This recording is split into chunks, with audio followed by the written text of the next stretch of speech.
Jim. He's dead. Hello, and welcome to Improv Autopsy. I'm your host, Stephen Cadwell. You're listening to part one of my interview with the incomparable Jenni McIntire. Jenni is one of the founding members of Offsides with Greg Yates, Jose Rodriguez, and I. She wasn't there when the other three of us decided to be a group, but we weren't a group until she was there. She and her family were part of the first video project I did, Snacks the Max, something I'm surprised her son hasn't requested I take down. She was also a part of Wisdom from the Curb with Greg Yates, which was a fun project for me to edit. Jenni is one of the funniest people I know, and Offsides was lucky she agreed to complete the initial group. She's a great friend and wise both on and off stage. She's a member of the professional ensemble at SAC Comedy Lab and a joy to watch. You should make an effort. Why not?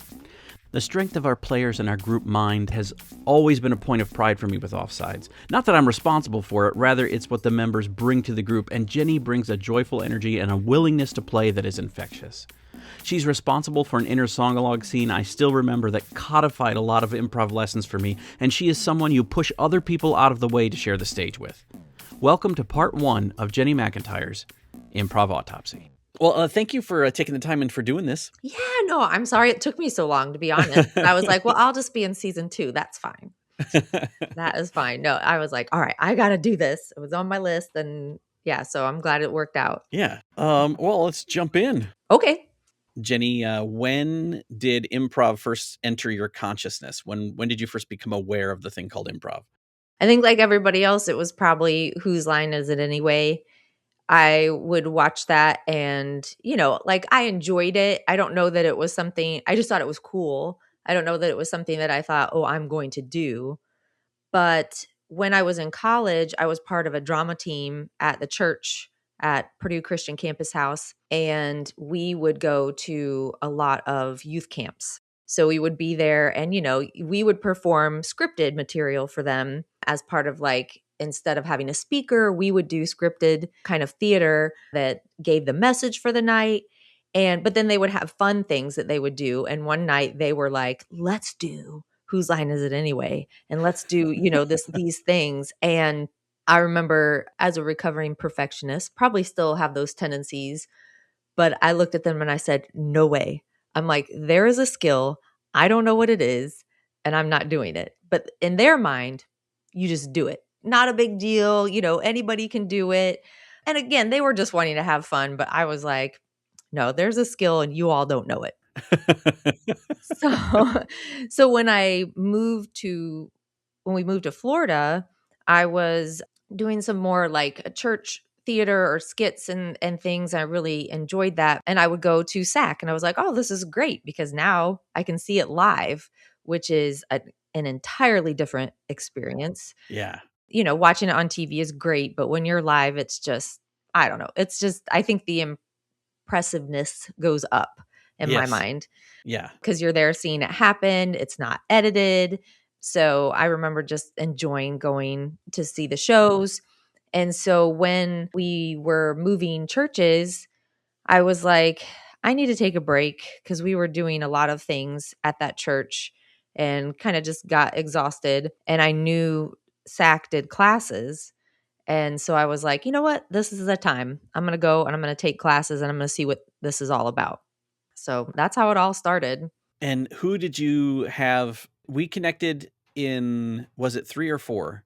Level 3, I believe. So starting off, Richard Paul was my level 1 instructor. And then I think it was Keith Dickerson for level 2.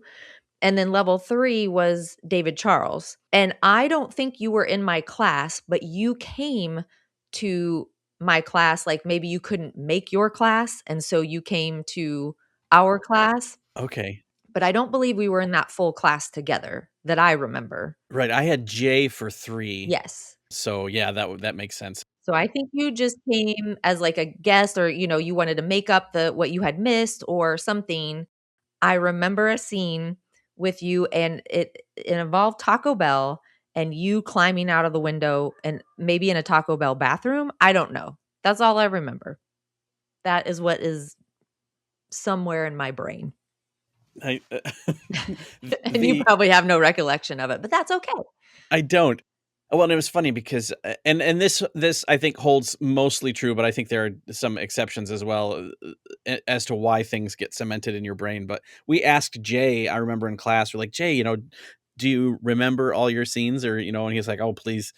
He said, you remember the ones that go really well, and you remember the ones that go really bad. That is so true. Yeah, That is so true. yeah, you remember other things as well, and I'm sure there are reasons, but, when you said Taco Bell, I thought, and I don't even know if it was a Taco Bell, but I thought of the one scene that you did in Offsides, Mhm. and someone kept telling you what to do as the cashier, and, Oh, yes. from off stage, more or less, and, I don't know if that was a Taco Bell or not, but for some reason that came to mind. Yeah, I don't remember. I remember it being some sort of restaurant of some sort, but I don't know that it was Taco Bell, but you know what? It makes sense because that is a very popular suggestion. Yeah. Um, that Indeed. Starbucks, Taco Bell, McDonald's is another favorite. But then in level 4, I had James Newport the first round, and then Dave Russell the second round because, again, they weren't accepting people into lab rats, even though James Newport said, "Hey, I think you'd be really good for this, but right now they're not accepting people." And I thought, "All right, well, I wanna keep learning, I wanna keep practicing," so I just took level 4 again. And I think Greg and I were in that class together. I think it was just Greg and I, because I think you were already in lab rats, I think, Okay, so that would have been, possibly. I don't know if I took 3 with Greg or if it was just 4 with Greg. So that would have been another time through for level 4 for Mhm. Greg. Yeah, exactly. I think he and I both, had that second time through, which is good. I mean, honestly, it was very common back then to take classes again.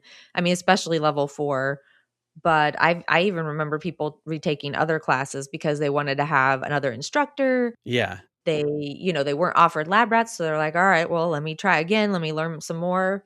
But, yeah, I don't know if that's as common now, I don't think so, but yeah, they've kinda changed the structure of classes, so there might be things after level 4 now, as possibilities. There's no lab rats currently either. No, no lab rats, no Gen S or next gen, whatever you wanna call it. I can't remember. I think it was Gen S when I was there, and then Yeah. it was at next gen before that? It was, and then again after. And then again after, okay. Yeah, that went away with the pandemic, unfortunately. So I don't know if we'll see it again. Now we have something a little bit different, the development program, which is really cool. I've been able to be a part of it once as an instructor, and then occasionally I'll jump into shows. But yeah, it was really cool. For a while, we had a Monday night workshop. That was really fun. I Was think that the one that Richard led or a different one? Mike Carr. I thought Okay, maybe, okay.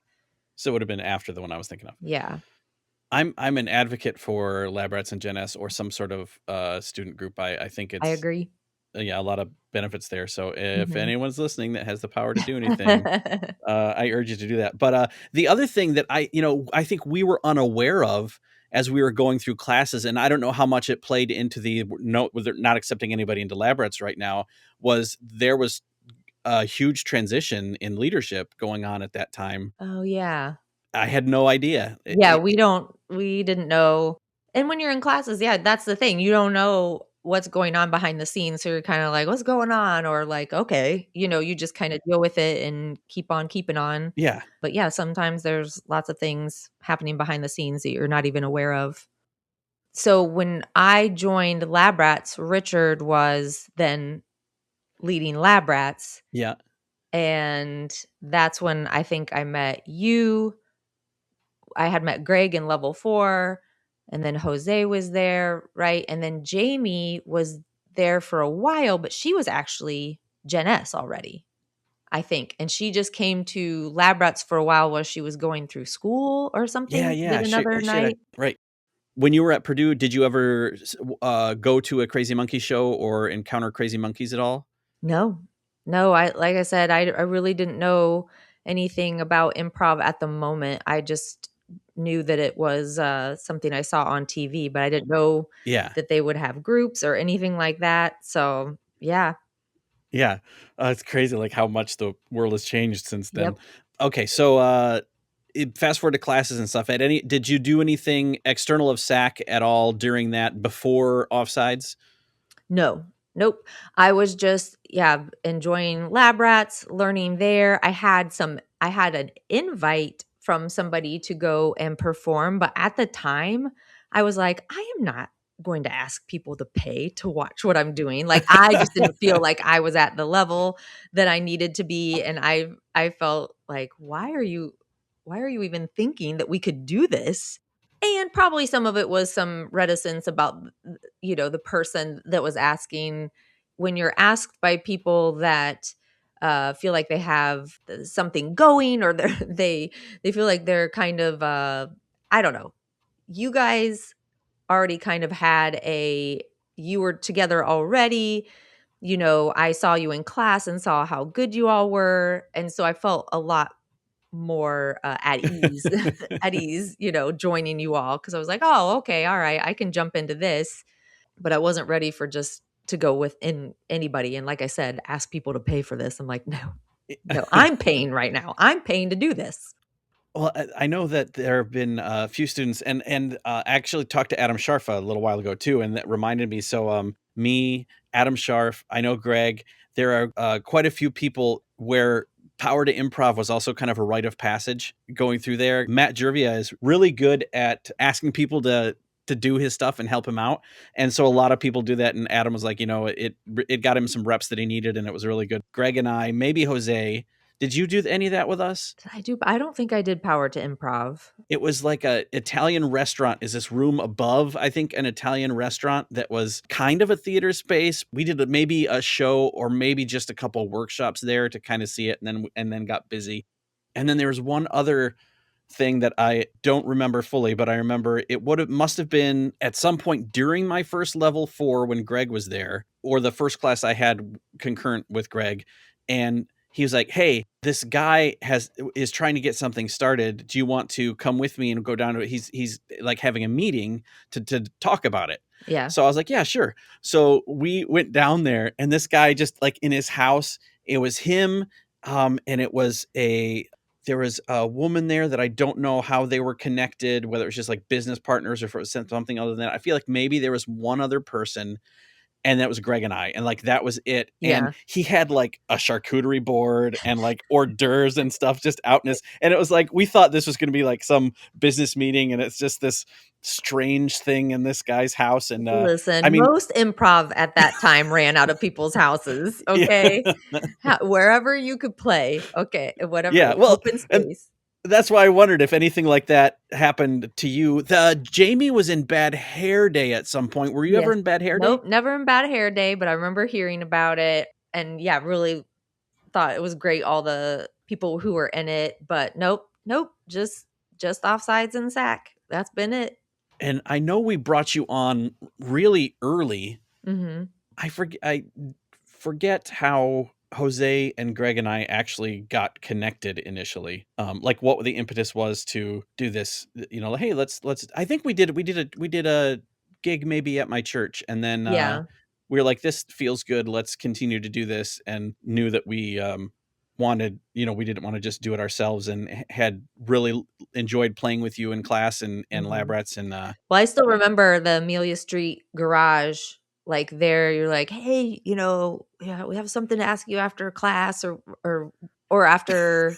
I guess Lab Rats was kinda class, right? Because it was class yeah. plus a performance, and I remember being just outside the doors that led to the garage, and you were, like, pitching it, "Hey, we'll just get together and, the 3 of us, and we think you'd be great," and just kind of, yeah, pitching the whole idea, and I'm like, "Yeah, that sounds awesome."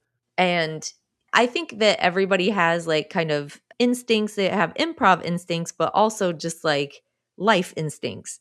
And I think it was just an easy yes because I felt comfortable. Like I said, I'd seen you guys play, and you guys were just so nice. And I'm like, yeah, this would be a great time, a lot of fun. And so it was an easy yes. Because not all of them are. Some of them I'm like, "Ooh, I don't know I don't know about Yeah. that." So, yeah, and I'm happy that I said yes. Yeah, as am I, Mhm. as we were at the time. I think it's funny that we left you in suspense there for so long. "Hey, we wanna ask you something after class."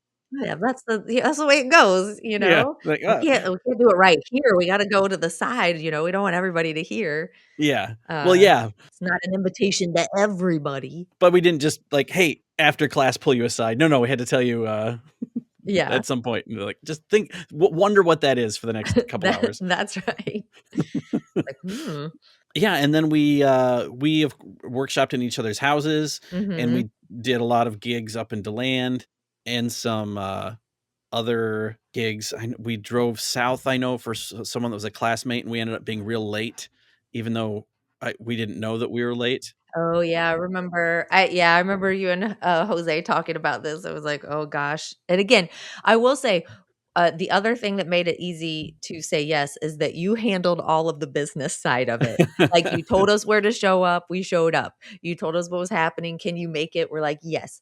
And so it was very just low stakes for me, which is a lot of times not how I operate. A lot of times I'm the one that has to be responsible. So it was really nice, you know. Oh, so you're the reason that I have a MySpace account somewhere in the ether because you're like, guys, you got to have a MySpace account. So you got to promote the stuff on the MySpace. I'm like, all right, I'll do a MySpace account. I looked it up a few years ago. It's still there.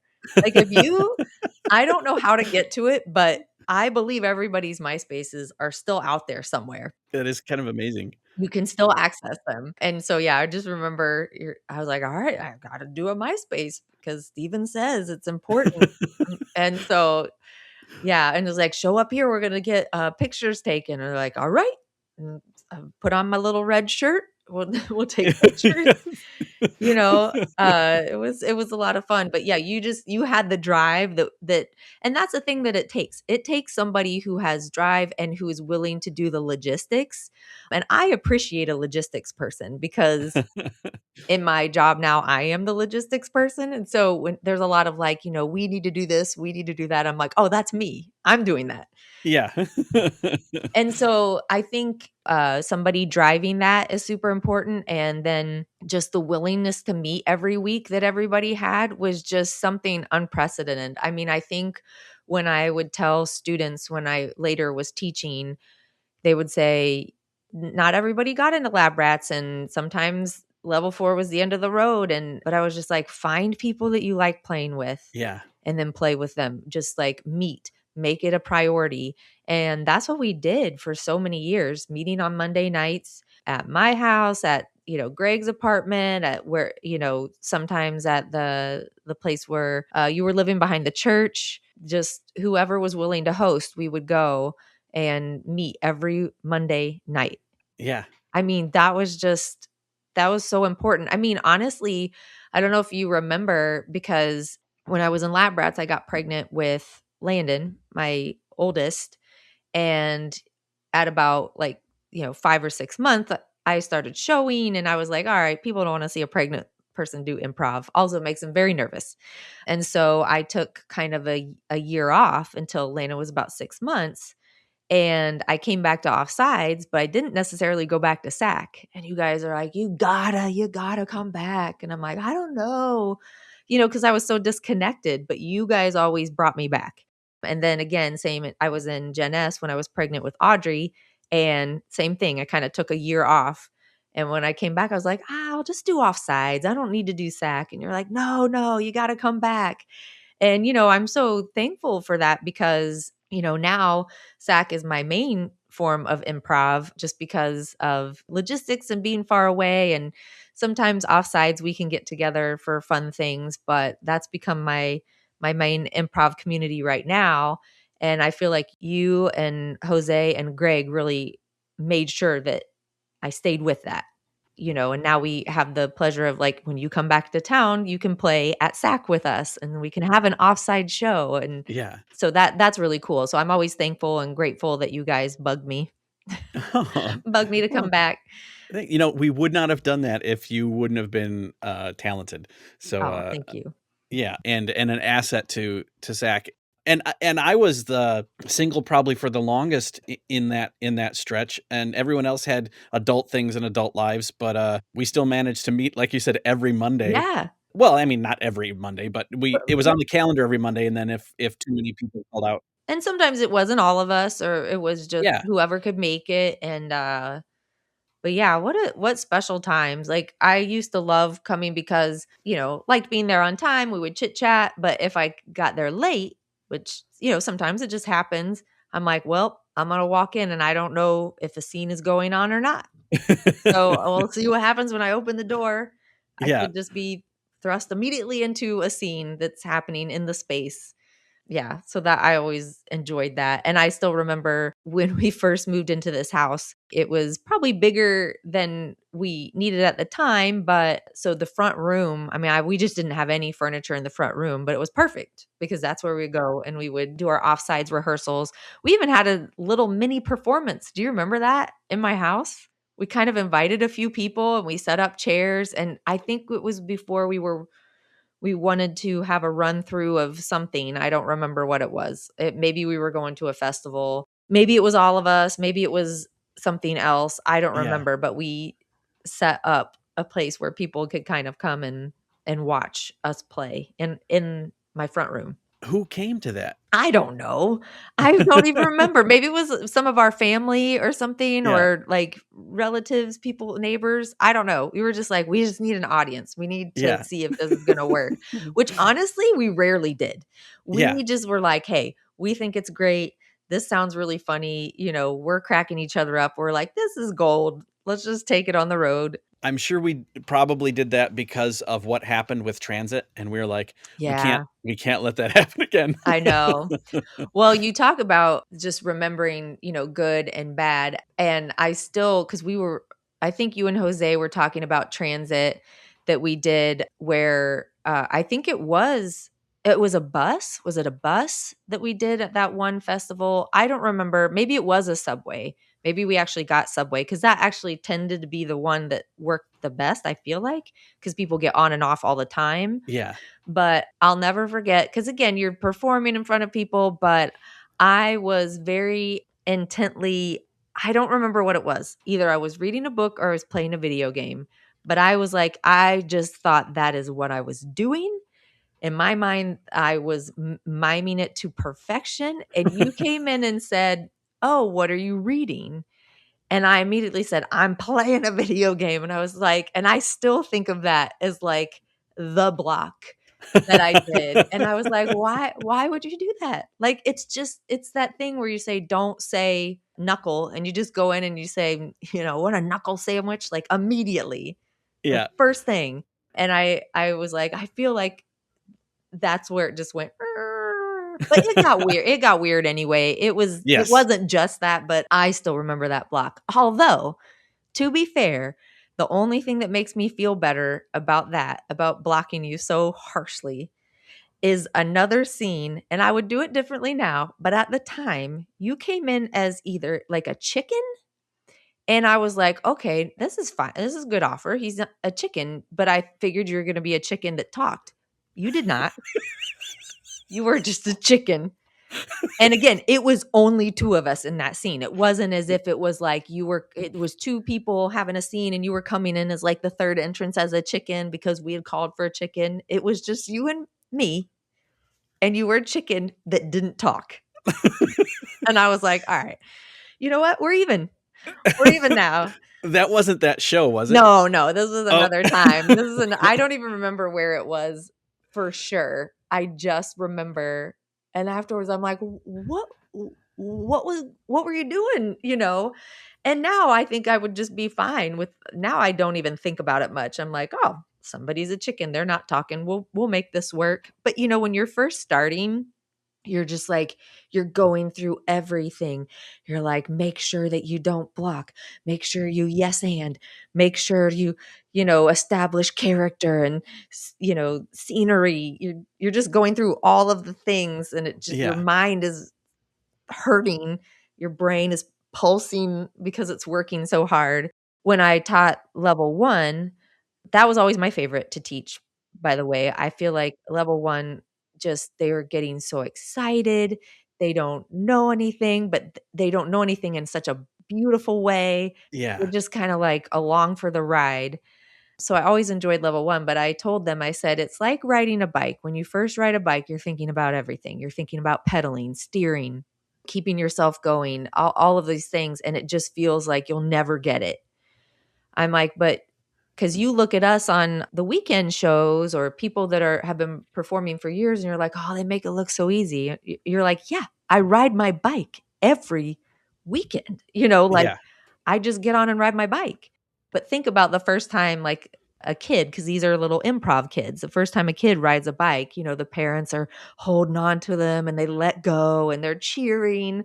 And see, that's level 1. I love that. Yeah. Just cheering them on. I would like to think that I would also be better than that chicken scene, but I can tell you what I imagine was going through my head a little bit. Okay, yes, Not explain yourself. I would love to hear. I would love not it.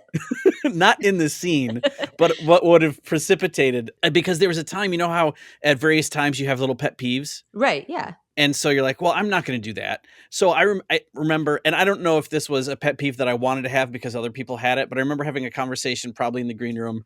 Maybe Greg and Jose were part of it, but maybe it was like a Gen S conversation or something. And the pet peeve was talking animals, like people that would Oh, come out as an animal okay, and then that. talk. And then, like, you're a deer, and then you start talking, and then it's like, Yeah, oh, a talking deer. So I'm sure that was probably going through my head. And possibly, yeah. instead of support your scene partner and be a Right. good scene partner for Jenni. And It, I don't have any problem with people who come in as animals that don't talk. Like I get it. In fact, that it's more preferred, if especially if you're calling for that. But in this particular case, yeah, I think I was it.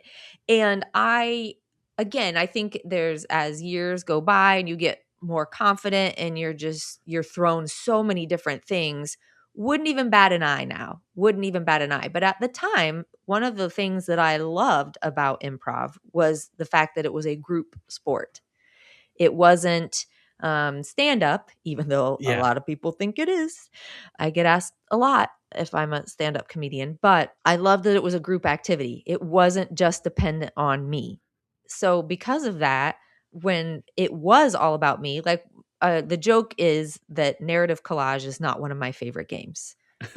So, that's all like, is there a game that you don't like? I'm like, narrative collage. I don't like it because it felt in its essence that it was dependent on you and your Yeah. character that you put forth. And yeah, you kind of try to weave it together at the end, but it just felt like if you're not funny, if your character doesn't have something interesting, then the whole scene collapses. Where any other scene, it's just like this back and forth, this volley. And so you just feel always kind of safe. But again, I think most people would say the further you go along, the more that you're put under pressure or put in those situations, you're just like, oh, no, I am doing something for the group, for this scene, for this narrative collage scene. And also, I'm doing this for the audience. They want to see somebody up there who's confident and is willing to, put themselves out there, be silly, do something to make them laugh or make them intrigued. Either way. Yeah. Either way. But yeah, still don't love narrative collage, but if I had to do it, I would do it because I'm a professional, darn it. Yeah. Well, I'm that way with most song games. They're not my favorite. I'm in a much better place now. Yes, I will do it. I will do it. I will fail with joy, That's right. but I'm under no Illusions that yes, that yeah. I'm not going to fail. Yeah, that's same. I sing, I don't mind it. But I'm not the best. And when they do in the studio, when there's 3 people and that third person is like this amazing, singer, I'm just like, I will go first because I Yes. know my place. And that's okay. And I'm fine going first cuz I'm just like, all right. Then they'll be like, "Well, that was okay. Yeah, I see they're mixing it up a little bit." And then you see somebody come in and just knock it out of the park with their singing. And not only their singing, but the lyrics. That's the thing. I can only concentrate on one thing at a time. All right. Yeah. So I'm like, let me stay on pitch and follow the musician. So I'm starting to get better at the lyrics, but typically I'm chasing a rhyme. I mean, I've even taken the workshops and I'm just like, you know what? I guess I could, but I just have fun and I just advance the scene best I can. And yeah, get up there and sing. Even when I was down there just this last time, and the night before the night with you guys, Mhm. Emily was hosting, and it was King of the Hill, and Chelsea and I were there, and she was like, "Hey, do you guys want," and I forget what the other scene was, but it was, "Or a scene three ways." Mhm. And I didn't think, "Oh, the scene three ways is probably gonna end in song." Oh, right, yeah. And also, I didn't think, which and I should have been because I hosted enough, scene three ways is a better way to end. Right. So instead I said, "Oh, see, we'll take scene three ways." And so we did a scene three ways. And Chelsea, for listening, I'm sorry. I should have chosen the other one, whatever it was. Scene three ways would have been a better ender for a lot of reasons. They had Robbie Pygott on the other team. They Gotcha. would have killed it. And instead, Chelsea and I did a scene three ways, I think about a treadmill. And it was hilariously not the best scene. I Yeah. don't think we were having fun, so I don't think it was a terrible scene to watch, Right, but right, right. it was one of those scenes, and then ended in opera maybe, or some kind of Mhm. song, and I was like, oh man, I should have not chosen that for Shape of Show and a variety of other reasons. The King of the Hill, though, that's a competition, you just wanna do what you think you would be best at. I will say this, I do choose what I like best in King of the Hill. I do not care about Shape of Show at that point, because 'cause I'm just like, "Yeah, they've been the kings for a while, they can do it," and there's usually an ender, with the 2 kings. Sometimes, it depends, sometimes they don't do it for time, but that's the thing about Chelsea. She'll just do whatever. Yeah. She is such a team player. She is just such a joyful person to work with. So, Yes. I'm sure she jumped right in on that Yep. treadmill and started running or jogging or Yep. Feet walking first into fast. the empty pool. Yeah. That's the thing I really like about improv is, that there's unless you stop, which some people do, but there's always another show. There's another redemption part, and there's very much a redemptive story about improv. It's like you can even something that's a mistake can be made into something amazing and beautiful, or even if it's not great, it's like you learn from it, and then the next scene that you do is better for having done that scene before it, even if it's one that you weren't particularly proud of. So I do appreciate that about improv, and I think that it's something that has I think a lot of people who get into it, it becomes kind of their identity. I don't think it's my identity per se, but there's things about it that I feel like it would be good for everybody. Yeah. And so that it's really not a spiel, I would say, when they say when Bob's, commercial, it'll change your life. It can if you let it, and not just because it's improv, but because of just the what it puts you through Yeah. as you go through it and learn. And then if you keep performing, what it puts you through, and it just you sharpen skills that most people don't have to sharpen. And so you're usually better for it. Again, I mean, everybody has their own experience, but that's what I've felt. Yeah. Well, I feel like SAC was very good at promoting that in classes. Like, this isn't necessarily for performance. This can, Right. this can just be something that can make your life better or make you a better communicator or whatever it is. I mean, I had so many students, and one of the things I did the first day is, "Why did you take this class?" And I loved that part because some of them were actors who said, I really, for auditions, want to get used to improvising, or they're just, they say it's another muscle. I had so many software engineers. I think was a very popular one. They're like, I sit in front of a computer all day, or I just need to get out of my shell, or people that say, I want to learn to speak in front of people. I figured this is good. I had dentists. I don't know, just a variety of people who took it for a variety of reasons. And it was always so fun to watch them catch the bug, right? Yeah. It's like, oh, yep, there they are. And, they're meeting before class, and they're like, hey, do y'all want to go to the show? And I loved that because we all had that experience. And it's like probably how people feel about, summer camp. If you have been to a summer camp and you just loved it, and then you go back to be a counselor, right? Because you're just like, oh my gosh, I had the best experience when I went to summer camp. And I don't even think I went to summer camp. I don't even know why I'm using that as an example. But anyway, the idea is the same, that you just want to show people that same thing. And again, level 1, I felt like I was a good cheerleader. I did level 2 and then would sub level 3s and 4s occasionally, but level 2, I think the first time I taught it, I made somebody cry. I didn't mean to. I was just like I was like, improv 1 is the T-ball of improv. You hit the ball, we're like, "Yay!" You run to a base. We don't care. And we'll be like, "Hey, next time run to first." But then I would tell them, I'm like, "But level 2, I'm like, we need to tell you, you have to run to first base. That's where you need to go." Yeah. And we're still gonna, but I don't know what I think all I said to it was a gal, and she in the scene, again, you get panicky, and what the person was saying, I guess, didn't make sense to her, so she said something about taking your medication. So I gave the note that we would all, I mean, Stephen, I'm not even gonna say what the note was. Tell me what the note would be to somebody who said they were saying to that person who they didn't understand, "Have you taken your medication?" What's your Well, note yeah, to you that don't person? want to make your scene partner crazy or drunk or a child, That's right. because they don't have any agency, Yeah, that nothing they say matters because they're crazy, they're drunk, or exactly. they're a Okay, child. so Stephen gets it.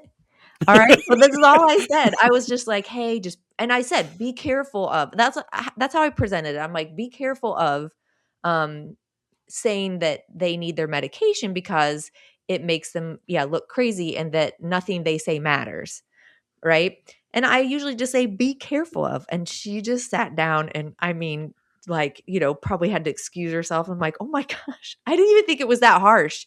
But I just realized they had come off of "Everything you do is amazing. Look at you doing this." And I'm like, "Well, yes, but I assumed if you came to level 2, you wanted to know if you were doing it wrong." But I don't think she did. Uh, And that woman was Janet Reno. oh my gosh. I don't even remember. Whoever you are, I'm sorry. I didn't mean to make you cry. But yeah, so I usually tend to stick to level 1. But I will say, I did give feedback, and so I do think that now level 2 is a little bit like they ease them in a little bit more, a little better, rather than just, like, starting to jump down their throats, and I don't feel like I jumped down their throat, but I'm just saying I think they tried to ease them in Yeah. and just thought, "Hey, maybe just guide them a little bit." But well, and I'll tell you what, I don't know how much you have talked about guerrilla theater and all of your stuff. Guerrilla theater, one of the big skills and big takeaways from that was coaching, side coaching, like being able to see what you want, this where you want the scene to go from the outside looking in. It was just a really cool experience. I'm sad that we don't have it anymore, but I Yeah. understand, sometimes things just have a short lifespan and you just enjoy it, but man, that was so much fun. Yeah, it definitely a whole new set of skills, and I just posted in my Patreon. Those of you that want some free stuff, you can join the Patreon and you get free stuff. And if you want to leave a tip, you can. But that's the only reason to join one of the paid tiers. Anyway, I just posted the thing that I made for Offsides after reading Impro for Storytellers, the Okay. little like Steve's notes. Yeah. At one time, I had this grand idea that I was going to read all the improv books and just do notes on them for the group Yeah, because I knew. I wonder if I have that in my I still have an offsides labeled, in my email. I need to check it out and see what It might be. what is in there. In that one, I may have mentioned this in David's episode as well, but in there, I'm in the chapter of guerrilla theater. It said guerrilla theater, and like one of the first sentences for Johnstone is, "This is an advanced form of improv," and so I was like, okay, so this is Johnstone. This is what he says it is. And then my last little thing, because it was just a short little paragraph probably that I wrote for that whole chapter, was nothing that requires a gorilla suit is advanced improv, is I think how I summarize that.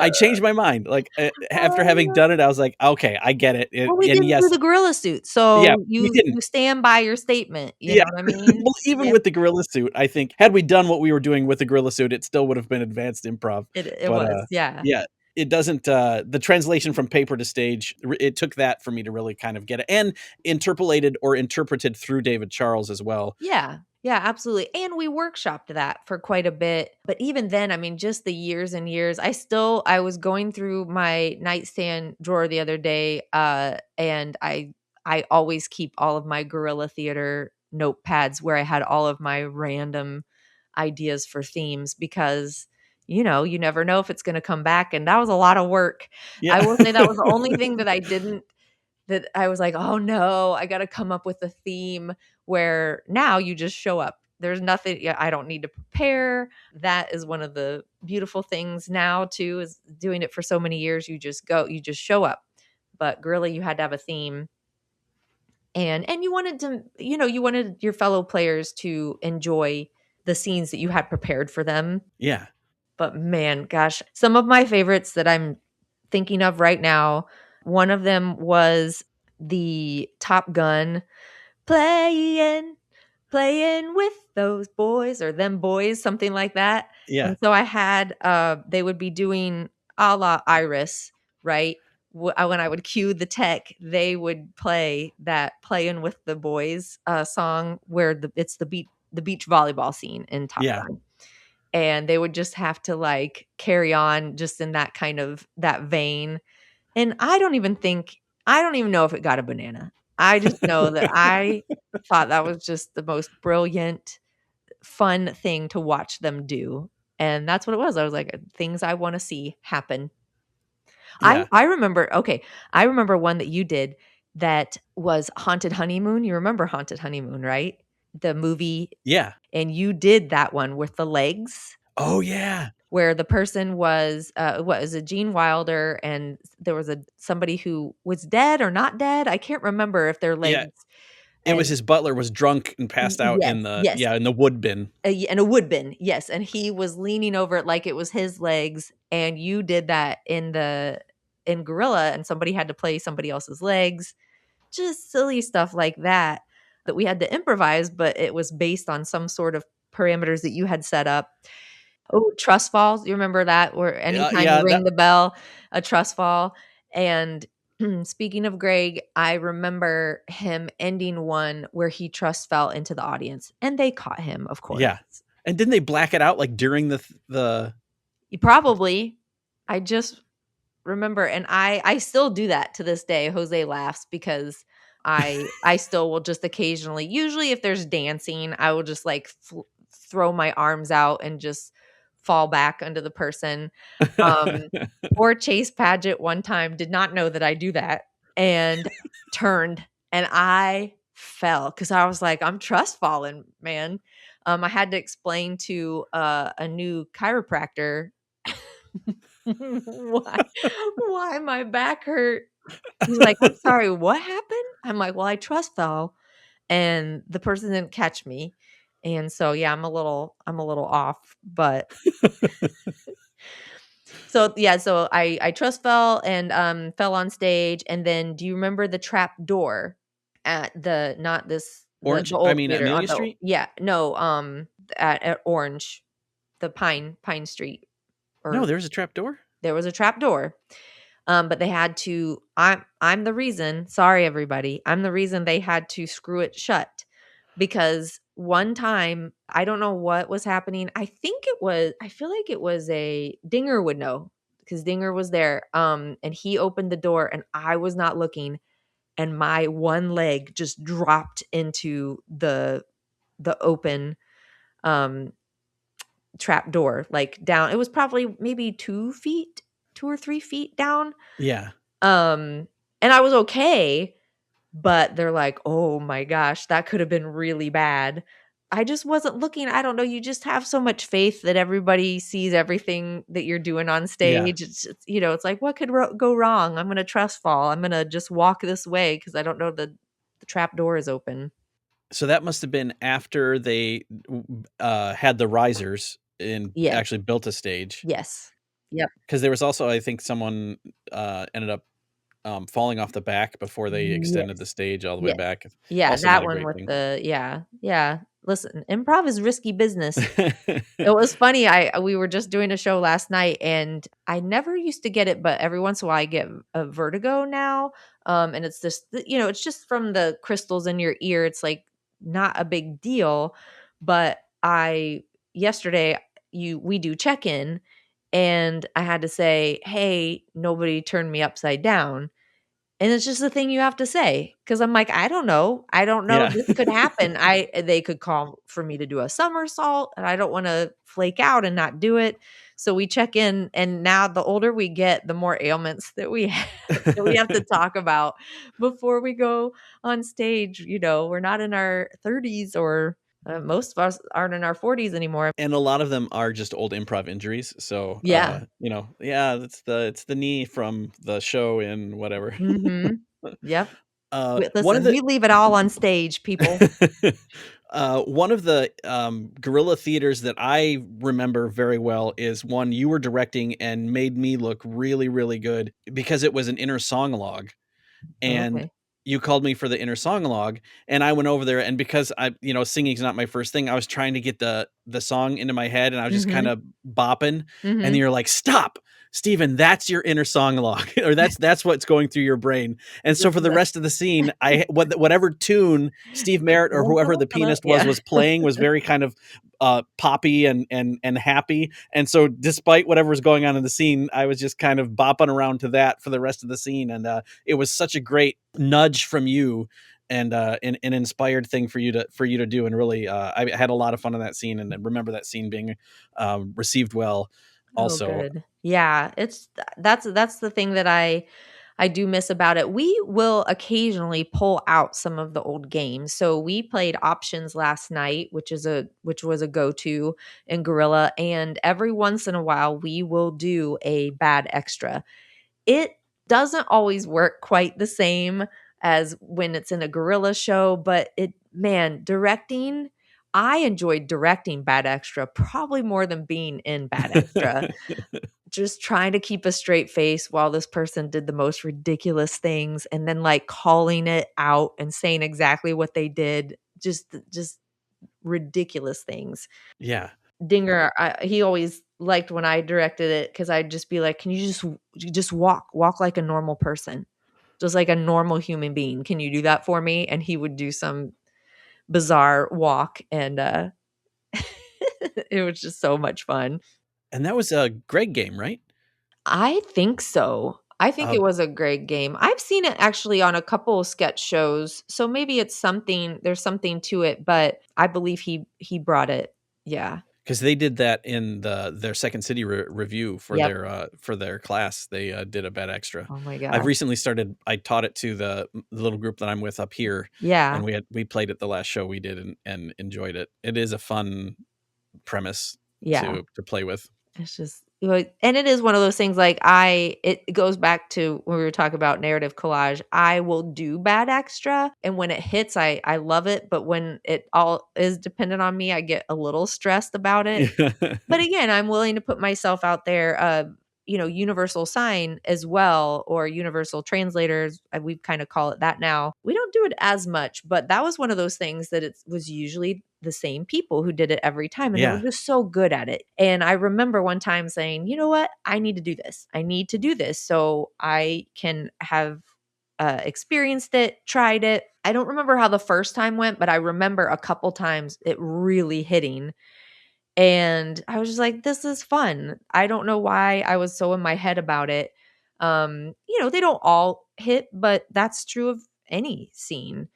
But, that one has just great potential for the the crowd just eating that up. Kind of like, Arms Expert, which again is yeah. not, I enjoy, interviewing for Arms Expert, but I don't always enjoy doing Arms Expert. But it's one of those things that I will still do because it's such a great scene. See, narrative collage, I have never seen an audience laugh so hard that they're crying in one of those. So, I'm like, I don't go so hard for that one. Sorry, man, narrative collage is taking some hits here. uh, do you still do audience arms expert much? Mhm. We just did it last night and it was great. Yeah, during COVID sometimes we would use another improviser. I just think the audience, that makes it. The other improvisers are great, but it just doesn't have the same effect as an audience member Yeah, coming up and doing it. So yeah, it depends on who's there, who might like to do it, but it's still a staple. yeah. Good, So good. good. I think that definitely does add to the because then there's that interplay between the actor and the audience member as Mhm. well. That's a lot of fun. So in the realm of audience stuff, and I think of there's a Greg story I'm thinking of when I ask this question, or the reason that it's on my sheet of possible questions. But have you witnessed any like just terrible audience interactions? Oh, yeah. Like I said, I don't know that I can recall all of them, but I think it usually stems from people usually not understanding what's going on. They possibly think that they have gone to a stand-up Yeah, show where you can heckle, and improv isn't really that's not kind of a, a staple of improv. You get suggestions and then you're supposed to be quiet. Or here's one of my least favorite things. We give them the ability to yell die right at the beginning because we're yeah, doing categories or we're doing something where you have to eliminate. And then occasionally somebody will find it like later if they just don't like a scene that's happening, they'll just be like, die, just in the middle of a scene. And yeah, I'm like, that's okay. yeah. Thanks for that. Flashbacks of pink shoe. Oh gosh, I will say this, and I apologize to any of these, the original actors. I do not miss the pink shoe. I am so glad that it's gone.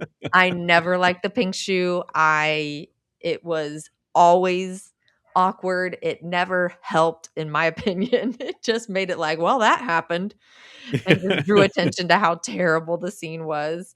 I Like your would level 2 teacher telling you to stop mentioning medication. Yeah, yeah. I much appreciate just a quick blackout, at any sort of chuckle or like, just let's just get out of there. I like the dance party that we have kind of the energy builder that we've added now a lot better.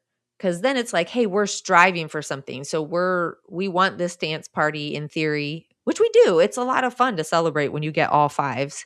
That's like a perfect score. You get to all celebrate it. And it's just fun to watch the audience engage. I remember, I don't, it feels like it was recent that for whatever reason, maybe most of them were late to the show or I don't know what was going on. A big group of people, maybe they were forced to be there. I have no idea. But I've rarely ever seen half the audience not stand up at the dance party. And they just were like, we're not doing it. And you're just like, okay, fine. Don't have fun. But you can't they paid to be there. So it's like there's only so much you can, Yeah. can do. So I do enjoy the audience, but when they're drunk or they are disrupting it for the other audience members is the only time that I really get frustrated because I want it to be a good experience for the whole of the audience. Yeah. Because you've improvised there a lot more since the beer and wine became a thing. Mhm. I caught a little bit of that before moving, but for the majority, I think of my time there, it was dry. Yeah. Has there been much? I mean, anything?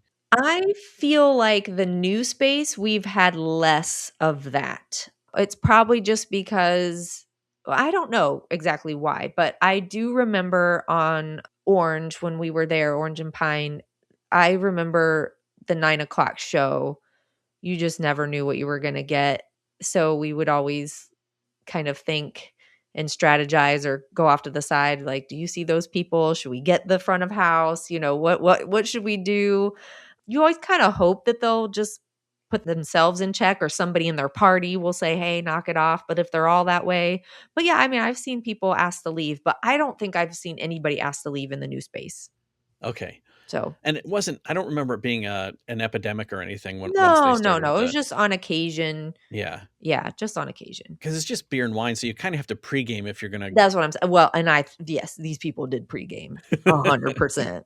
100%. Hey, the Second City slogan was always, the more you drink, the funnier we are. Yeah, yeah, yeah. That's it for part 1 of my interview with Jenni. Check the show notes for more info about Jenni, how to be on the podcast, or more info about me. Go out and support your local improv theater, or if there isn't one, create it. And come back and listen to the rest of my interview with Jenni McIntire. Thanks for listening to Improv Autopsy.